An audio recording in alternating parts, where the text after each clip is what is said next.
These are just some of the rhythms, right, that you can put in place so you can really create the freedom for your life, right? So now that you got that revelation, now it's time to build that rhythm. These are practices that you can build freedom, right? Because freedom requires a rhythm. Freedom requires a rhythm. So I'm just going to tell you what helps me in my rhythm, breath work, right? You can do breath work anytime, anywhere, right?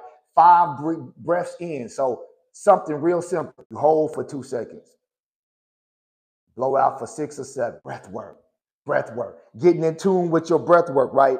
Giving your nervous system, right, a signal to your body, slowing your breathing down enough to where you actually get in tune with your breath, gives your body signal that I'm safe, right? Another rhythm, grounding yourself. You heard Dr. Ford talk about the 5, 4, 3, 2, 1 technique. Well, another technique that I use for grounding yourself is just giving your nervous system facts, data.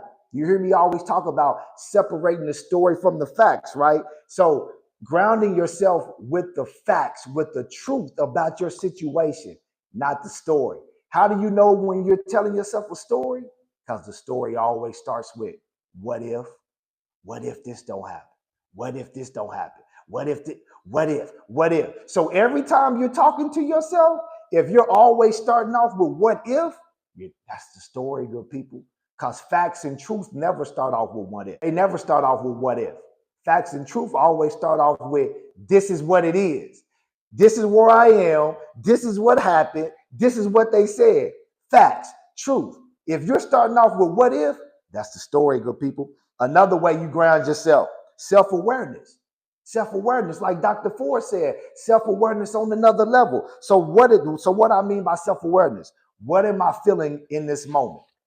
And what story is driving this feeling? And what pattern is underneath the story? Self-awareness. What am I feeling in this moment?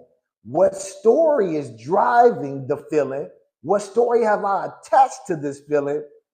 And what pattern is underneath this feeling, right? Self-awareness, right? And then that question changes everything. When you start asking deeper questions like that about the pattern, what's driving it, that's changing everything. Another shift, identity work. Who am I right now? Core values, core beliefs, calling, gifting, purpose, and who am I becoming?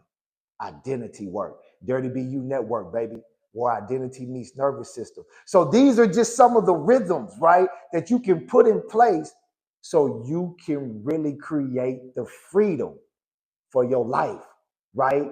And it's not external freedom, good people. External things are good. I'm not ever downing external things, but when your emotional safety is tied to the external things, that means you're still bound, right? When your self-worth is tied to the external things, that means you're still bound, right?